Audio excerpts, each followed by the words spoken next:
Success sometimes feels like a secret, but I'm going to let you in on my secret of how I was able to achieve great career success. Success on any job can feel like a mysterious thing that's difficult to achieve. And when you're working in HR, sometimes it's even that much more difficult to understand how to get to that next level. Hey, it's Brittany, CEO and founder of Talented Teams Consulting, and I am back with day number 25 of this 30-day series where I'm talking with you about ways to build your HR career with intention. We're talking about ways to not only build your experience and grow your credibility, but ultimately to transform your career so that you can have the career success that you've always dreamed of. Today, we're talking about the things that you need to do and the mindset that you need to have if you're trying to achieve career success. I believe that the way you progress in your career is all about the way you approach things and all about the way that you respond to things when they happen to you. So today we're going to talk about a little bit of my HR journey and the mindset that you need to have to take your career to the very next level. The short answer on how to get your career to the very next level is to be a continuous learner. But what does that mean and what does it look like? Today we're going to be talking about things that you need to do to be a continuous learner, and this is going to be the key to your very next career move. In order to embrace the continuous learner mindset, you've got to be clear and you've got to be okay with the fact that you don't know everything. You've got to be clear that you don't have to know everything. That's an unfortunate mistake that most HR professionals, especially when you're very new to the position, you make because you feel like you've got to know everything about everything. If you hear nothing else in this video, let me free you from feeling that way. In HR, you don't have to know everything. You will never know everything. There's no way you can know everything. But you've got to figure out ways to figure out how to get those answers, who to align yourself with, what organizations to be a part of, what resources to use. But once you are clear on the fact that you don't have to know everything about everything, that's the first step to being a continuous learner, because it's going to open up your mind so that you'll be able to make room to receive new ideas. If you're working in HR or you're aspiring to be in HR, drop a comment below and let me know what you feel about being a continuous learner. Is it something that's easy for you to do? Is it something that's difficult for you to do? And why is that? I'm always curious to learn about ways you're experiencing the HR journey that you have. Drop that comment below and let's chat. Once you've accepted the fact that you don't know everything and you don't have to know everything, now you're on this journey to learn more. But how do you do that and also make sure that you're not getting bored with it? I like to find ways to make learning fun. Now, don't tune me out. When I say make learning fun, I know it probably sounds like an elementary school teacher. But what I'm saying is figure out a way to gamify your learning experience. If you are already HR certified and you know you have to get your certification credits by the end of the year, make a game out of it or reward yourself out of it. If you're getting so many credits in a month, make sure you treat yourself, whatever that means to you. Whether that means stopping at Starbucks, whether that means taking a nap on a Sunday, whether that means, going out to the movies, whatever that means for you. You are grown. You can reward yourself as you do these things, and you can make learning fun for yourself. What's fun for me will be different than what's fun for you. Figure out what that is and do what you can to make sure you are rewarding yourself for learning new things. The ultimate prize is going to be the shift that you have in your career, the rewards that you'll be able to get in that way. But in the meantime, you need to figure out ways to make yourself enjoy it or you won't stick to it. The next thing you want to do is make sure you are staying up to date with all things that are changing in HR. As you know, there are certain things that don't change year to year. There are certain compliance deadlines and timelines you must meet no matter what organization you're in based on your benefit plans and your employee size and things of that nature. But you also have to make sure that things that are changing in the regulations, whether medical marijuana is legal where you are, whether the federal minimum wage is changing or whether your state minimum wage is changing, whether there are different leave laws that are impacting parental leave in your organization and in your state. You've got to stay on top of these things and you've got to have processes around taking this information in.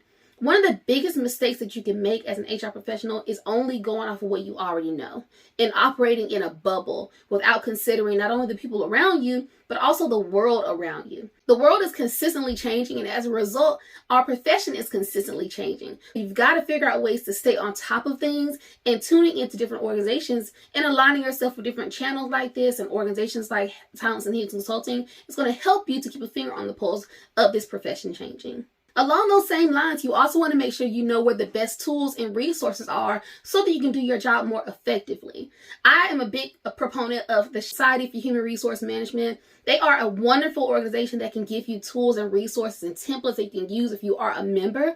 But that's not the only place that you can go. If you have not already downloaded my free guide, How to Thrive as an HR Department of One, the 5 things that your HR career demands, I invite you to pause this video download it, and then come on back.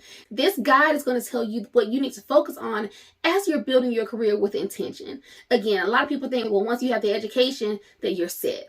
Or once you have your experience, that you're set. And I'm here to let you know you need more than that. And to build your career intentionally, you've got to do it on purpose. I started my career almost 15 years ago as an HR intern. And today I work in executive leadership, leading not only HR, but also training and development and also credit union compliance. If I can do that in a 15-year span, I cannot imagine the things that you can do with my help and with the help of those around you that can help you to build your career intentionally and strategically. Having access to tools and resources is going to help you to do your job more effectively, whether it's planners, whether it's coaching calls, whether it's templates, whether it's resources to engage with your employees. These are all the things you need to know, especially when you're working as an HR department of one, because you cannot do it all by yourself. And that's one of the easiest ways to make yourself fall out of love with the job is if you overwhelm yourself trying to do everything by yourself. Don't do it to yourself. Take advantage of the resources, whether you're listening to this free YouTube channel or whether you're tuning into any paid offers through this company or through SHRM National or any organization that can help benefit your career. Don't do this alone, and you don't have to, even if you're an HR department of one. Developing your interpersonal skills is going to be a big key to your career success because nobody wants to be around somebody who doesn't know how to be around somebody. If you've ever been around somebody who's the smartest person in the world, but they have no social skills, it's a very painful conversation. And if you are in HR, you've got to figure out ways to build your interpersonal skills. Build your emotional intelligence. Understand how not to just read the room, but to work the room as well. Believe it or not, I am an introvert. And it drains me to be around a lot of people at once. But over time, I've learned to be around people, to read people, and I'm a very good judge of character. It helps me to learn how to navigate in certain situations, how to deal with people when they have different personalities than me, and how to have challenging conversations that resolve positively. These are all the things you need to build and learn as you are working as an HR department of one or an HR professional in any capacity, because you are dealing with people on a daily basis. It's your job to be the people professional. It's your job to be the people expert. Take that seriously, build your own skills, and as you're continuously learning, don't leave out this factor of your developmental opportunities. It's going to play such a key role in your ultimate success. One of the last things I will cover in this video that's going to help you with your success as an HR department of one or as an HR professional is your opportunity to network with other professionals. Again, like I said before, you don't want to do this thing by yourself, and you need to surround yourself and align yourself with others around you. Whether that's in your community, whether that's in your city, whether that's in areas nearby, whether it's in your state, whether it's in your region, you've got to figure out ways to align yourself, not just with HR professionals, but with industry professionals. For example, if you work in the financial services industry, align yourself with other financial services professionals that may or may not be also HR professionals. It's going to help you to build your career.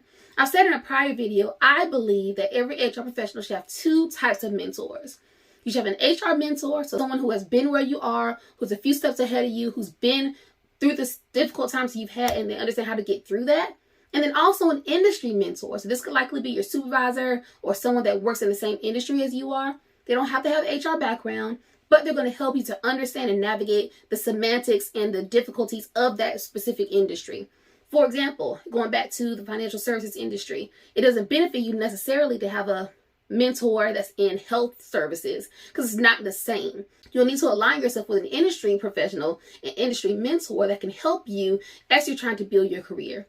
Again, this whole 30-day series is about building your career with intention, and these are the things that you need to start thinking about so that you can build your career to be what you want it to be. Today, we talked about the things that I feel are the keys to your success if you're really trying to build your career to that very next level, whatever that next level means for you. We talked about ways to be a continuous learner, to know where to find your tools and resources, to align yourself with industry professionals and HR professionals, and also to not try to do this thing by yourself. You don't have to know it all, and you shouldn't have to know it all. If this has helped you in any way, hit the like button, turn on the notifications so you can get this next video that's going to come out soon, and drop a comment below to let me know your biggest takeaway. If I can serve you at a higher level, click any of the links below to book a call with me, and I'd love to talk with you soon. I'll see you on the next one. Bye.